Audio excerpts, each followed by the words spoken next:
आज के 11वें राष्ट्रीय भागीदारी सम्मेलन की सदारत कर रहे हमारे हरदिल अजीज कौमी सदर इज़्ज़त माब आली जनाब मोहम्मद अकरम अंसारी साहब, डाइस पर जलवा अफरोज़ हमारे सभी मेहमान खुसूसी साहिबान और सामीन हजरात, जालौन से हमारे साथ आए हुए हमारे संभावित कांग्रेस प्रत्याशी चंद्रशेखर वर्मा जी, ख्वातीन साहिबान और पत्रकार बंधुओं, इससे कबल कि मैं आपके सामने कुछ बात कहूं, सबसे पहले मैं आज के इस आयोजन के लिए अपने महबूब रहनुमा जनाब अकरम अंसारी साहब को और उनके साथ सभी जुड़े हुए लोगों का तहे दिल से मुबारकबाद देता हूं कि आज उन्होंने ये 11वां राष्ट्रीय भागीदारी सम्मेलन बुलाकर हम लोगों को अपनी बात कहने और मसाइल को आने वाले इलेक्शन के घोषणा पत्रों में शामिल कराने के लिए हम लोगों की समस्याओं को रखने का जो काम किया है, उसके लिए हम उनका तहे दिल से मुबारकबाद देते हैं और इस्तकबाल करते हैं। साथियों, आज हम और आप सब जानते हैं कि चंद महीनों में हमारे उत्तर प्रदेश का इंतखाबी सरगर्मियां शुरू होने वाली हैं और हर पार्टी ये चाहती है कि हमें मुसलमानों का वोट हासिल हो और हम सत्ता में आए। लेकिन मैं कहना चाहता हूं कि अब मुस्लिम समाज और उनके साथ जुड़े हुए दलित और पिछड़े समाज के लोगों के अंदर अब इतनी जागरूकता आ गई है, वो अपने हक की वोट के हक को पहचानने लगे हैं। इसलिए इतना आसान नहीं, जब तक हमारी आबादी के अनुपात में हमको जो पार्टी भागीदारी देगी तो इंशाअल्लाह उसी पार्टी को मुस्लिम समाज का वोट उसको हासिल होगा और हमारे मैनिफेस्टो में हमारी मसाइल को हल करने की कोशिश की जाएगी। जहाँ तक हमारे बुनकर समाज, ये हम और आप सब जानते हैं कि हिंदुस्तान की आबादी में किसानों के बाद अगर दूसरे पायदान पर कोई समाज आता है तो वो बुनकर समाज है। बुनकर समाज वो समाज है कि जिस तरह से किसान अपनी मेहनत और मशक्कत करके हम लोगों को खाने के लिए अनाज उगाता है, हमारी तंदुरुस्ती बढ़ाता है, उसी तरह हमारा बुनकर समाज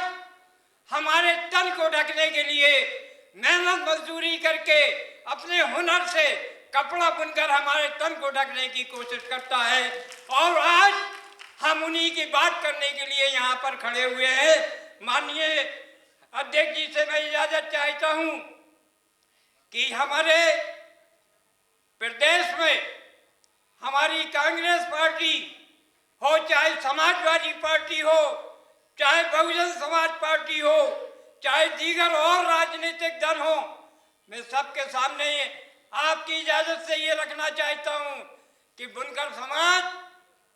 वो समाज है जो गरीबी से उठकर अमीरी तक के लोगों के कपड़े पहनाने का काम करता है। इसलिए अभी तक ये देखा गया कि मौजूदा सरकार से पहले कपड़े पर किसी तरह का कोई टैक्स नहीं लगता था, लेकिन जब से हमारे भारतीय जनता पार्टी की सरकार केंद्र में बनी, हमारी उत्तर प्रदेश में बनी, कपड़े पर जीएसटी लागू किया गया है, तो हमारी सबसे पहली मांग ये है कि अगर कोई भी पार्टी अपने घोषणा पत्र में ये शामिल करती है कि अगर हम बरसर चला रहते हैं तो हम कपड़े से जीएसटी को पूरी तरह से समाप्त करेंगे, तो हमारा बुनकर समाज उसी को हिमायत करेगा। इसके साथ साथ आप सब जानते हैं कि किसानों के ठहरने के लिए हमारे राजधानी में किसान भवन बने हुए हैं, लेकिन बुनकरों के मसाइल हल करने के लिए दूसरे जिलों से दूर दूर से रहने वाले लोग यहाँ आते हैं। एक दिन में अगर उनका काम नहीं हुआ तो वो कहीं मुसाफिर खाने में, कहीं स्टेशनों पर अपनी रात गुजार कर दूसरे दिन काम कराने की कोशिश करते हैं। इसलिए हमारी मांग है कि हमारे बुनकरों को ठहरने के लिए उत्तर प्रदेश में राज्य बुनकर आयोग का गठन किया जाए और बुनकर भवन का निर्माण कराया जाए, जहां हमारे लोग आसानी से बिना पैसा खर्च किए हुए ठहर सके। साथियों, हमारे दरमियान में और तमाम लोग भी बोलने वाले होंगे इंशाअल्लाह, लेकिन मैं चाहूँगा सदर साहब की इजाज़त से कि हमारे बीच में वो लोग, जब हमारी माननीय स्वर्गीय इंदिरा गांधी साहिबा कार्यकाल में हमारे उत्तर प्रदेश में 13 सूत मिलें कायम थी, जो आज मौजूदा सरकार के दौर में बंद पड़ी हुई हैं। हम चाहेंगे कि उसको भी चुनाव घोषणा पत्र में शामिल किया जाए कि बरसर इक़्तिदार आने पर उत्तर प्रदेश की सभी सूत मिलों को खोला जाएगा, उन पर काम चालू कराया जाएगा और सस्ते दर पर आसान किस्तों पर बुनकरों को सूत दिलाया जाएगा। ये हमारे मैनिफेस्टो में मांग जोड़ने के लिए मैंने आपको रखा है। इसके अलावा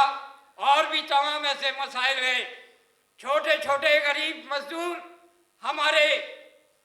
दूसरे सरमायादारों के यहाँ काम करते हैं, लेकिन उनके अभी कोरोना में 2 साल में हमारा गरीब मजदूर बुनकर भाई भुखमरी का शिकार हो गया। उनको कहीं से रोजी रोटी का जरिया नहीं बना। तो हमारी ये मांग है कि जिस तरह से मनरेगा के मजदूरों को आप मानदेय या कि उनको जो पैसा देते हैं, उसी तरह से हमारे बुनकर भाई मजदूर तबके के लोगों को भी मनरेगा की तरह उनके लिए भी कोई ऐसी पैसे की व्यवस्था की जाए ताकि उनको काम ना मिलने की गरज पे भी उनका रोजी रोटी और बच्चों को अच्छी तालीम दिलाने के लिए आपसे मनरेगा की तरह उनको भी मुआवजा मिलना चाहिए। मेरी मांग ये भी है कि हमारे उत्तर प्रदेश के अंदर हमारे बुनकर भाइयों को जो 2006 में फ्लैट रेट पर बिजली मिला करती थी, बुनकर भाइयों को, पावर लूम और हैंडलूम भाइयों को, वो जिसको अब सरकार ने ख़त्म किया है, मैं चाहता हूँ कि वो फ्लैट रेट पर ही हमारे बुनकर भाइयों को बिजली मिलना चाहिए। और ये सारी बातें मैं खास तौर से राजनीतिक दल के जो लोग यहाँ मौजूद हैं वो अपने अपने लीडरान तक ये बात पहुँचाएं कि बुनकरों के बहुत मसाइल हैं और जायज़ मसाइल हैं। हमने अपने जालौन जिले में जब प्रतिज्ञा यात्रा हमारी कांग्रेस की पहुँची थी, हमने अपने यहाँ इस बुनकरों के मसाइल को माननीय केंद्रीय मंत्री, भूतपूर्व मंत्री प्रदीप जैन के सामने 10 सूत्री मांग पत्र दिया था। और आज भी हम अपने राष्ट्रीय अध्यक्ष जी को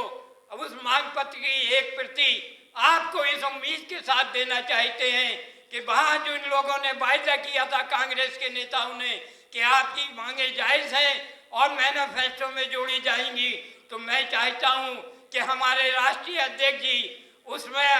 हमारी इन मांगों को, जो आपने मांग पत्र बनाया होगा, उसमें हमारी मांगों को भी शामिल करते हुए उनको प्रियंका जी के सामने प्रदेश अध्यक्ष जी के सामने उसको शामिल करें और मैनिफेस्टो में जुड़ा हुआ है। मैं